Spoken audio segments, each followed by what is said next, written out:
안녕하세요. 오늘은 문장의 호응에 대해 함께 살펴보겠습니다. 높임 표현을 살펴보겠습니다. 첫째, 주체 높임입니다.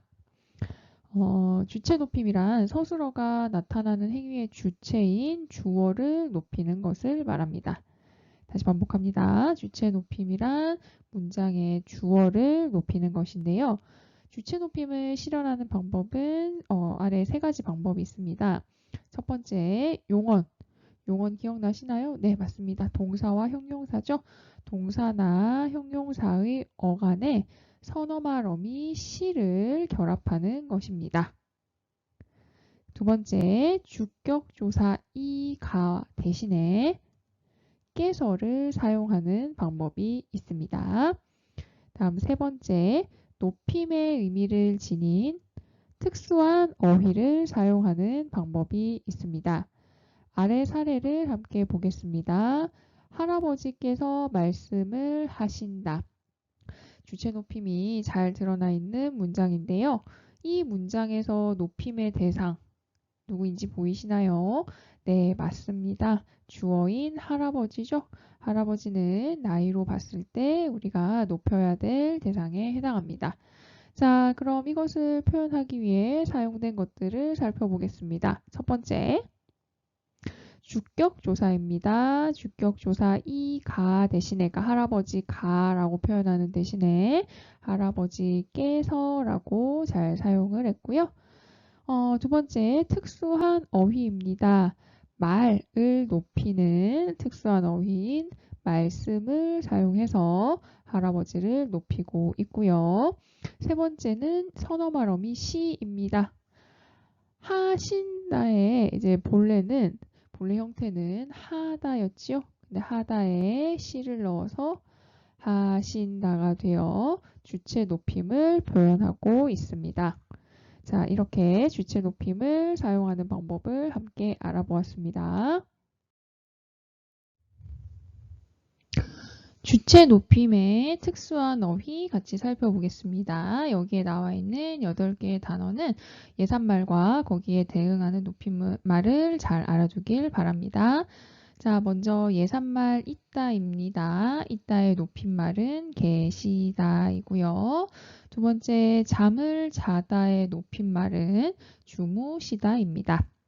자, 세 번째, 생명을 다하다, 죽다의 높임말은 돌아가시다이고요. 음식물을 섭취하는 행위이지요. 먹다의 높임말은 드시다 또는 잡수시다입니다. 자, 다섯 번째, 아프다의 높임말은 편찮으시다이고요. 자, 여기까지 살펴본 것들은 용언이었습니다. 이번에는 명사를 살펴보겠습니다. 말의 높임말은 말씀이고요. 집의 높임말은 댁입니다. 그리고 우리가 먹는 밥의 높임말은 진지입니다. 자, 다시 복습하면 있다, 계시다, 자다, 주무시다, 죽다, 돌아가시다, 먹다, 드시다, 잡수시다, 아프다, 편찮으시다, 말씀, 집, 댁, 밥, 진지. 자, 이 단어상 잘 기억해 놓습니다. 주체 높임에서 직접 높임과 간접 높임을 알아보겠습니다. 먼저 직접 높임입니다. 직접 높임은 말 그대로 주어를 직접 높이는 것인데요. 예문 보겠습니다. 선생님께서 오시다 해서 주어는 선생님이고 이 문장에서는 선생님을 직접 높이면 되겠죠? 그래서 오시다라는 표현을 사용하였습니다. 자, 간접 높임은 좀 다릅니다. 주어가 아닌 주어와 관련된 대상인데요. 예를 들면 주어의 신체 일부분 또는 주어가 가지고 있는 소유물, 주어의 가족, 주어가 가진 생각 등을 높임으로써 주어를 간접적으로 높이는 것입니다.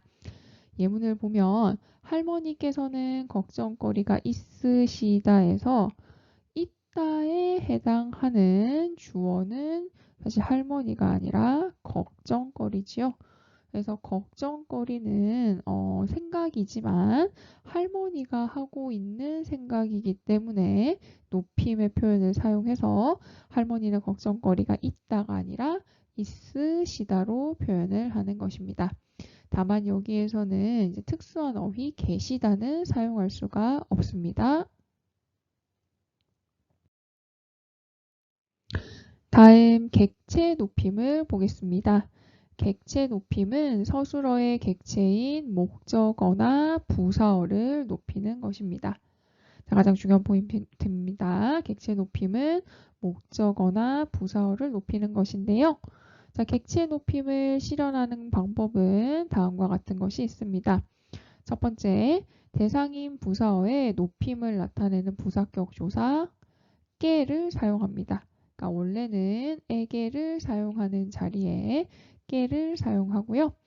두 번째, 대상인 목적어나 부사어를 높이기 위해서 예를 들면 들이다, 모시다와 같은 특수한 어휘를 사용합니다. 들이다의 예산말은 주다, 모시다의 예산말은 데리다지요. 그래서 주다나 데리다 대신에 들이다, 모시다 등을 사용합니다.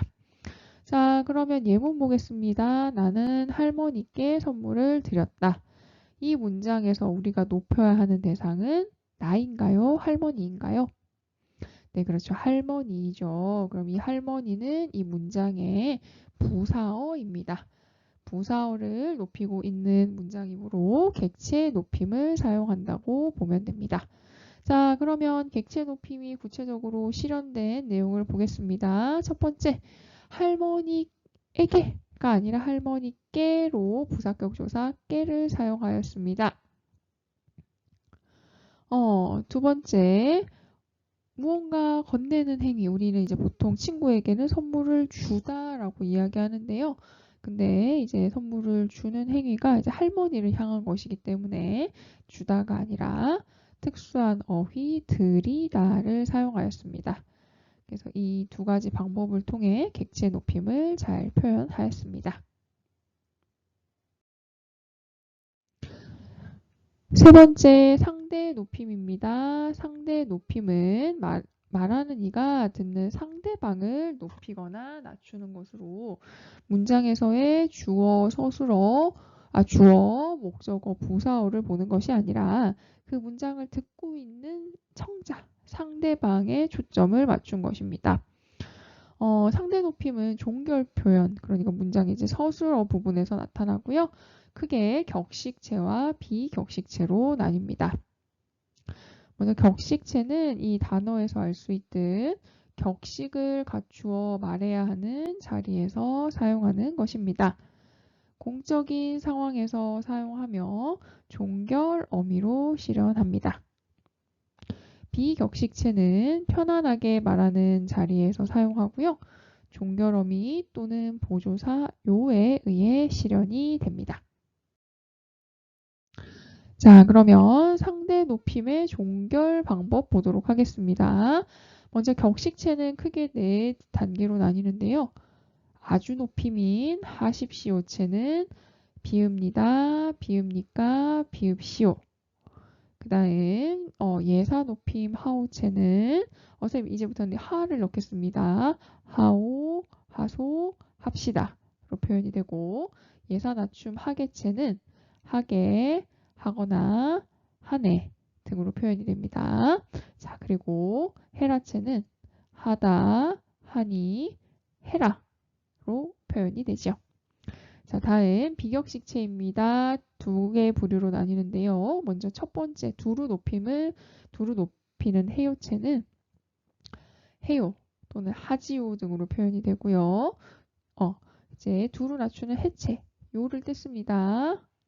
해, 하지 등으로 표현이 됩니다.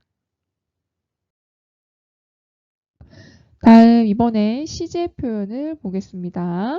시제는 여러분들이 알고 있듯 과거, 현재, 미래로 나뉘는데요.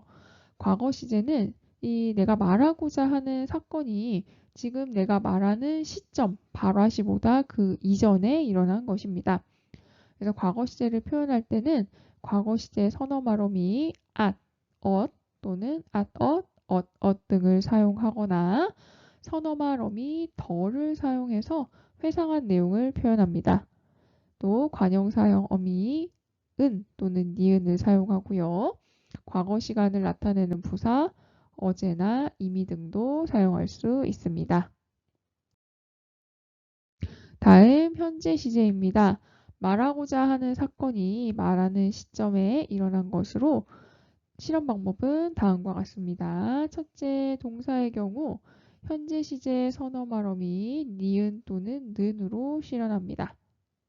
그리고 형용사나 서술격 조사 이다의 경우는 특정한 선어말 어미를 결합하지 않고 원형 그대로 사용하면 그것이 현재 시제를 표현하는 것이고요. 또 관형사형 어미는 은 또는 는을 사용합니다.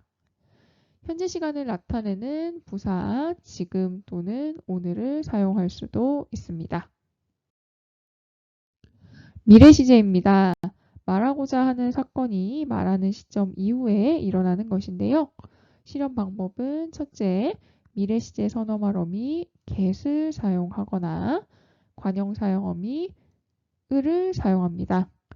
또 을, 것이, 어미, 을이 등을 사용하거나 또 미래의 시간을 나타내는 부사 내일 또는 곧 등을 사용하는 방법이 있습니다. 자, 그래서 과거, 현재, 미래 시제를 나타내는 방법 여러분들 잘 알아두시고요. 자, 정리하겠습니다. 높임 표현은 높임의 대상에 따라 주체 높임, 객체 높임, 상대 높임으로 나뉩니다. 시제 표현은 발화시와 사건시가 언제 일어났느냐에 따라 과거 시제, 현재 시제, 미래 시제로 나뉩니다. 지금까지 문장의 호응에 대해 알아보았습니다. 감사합니다.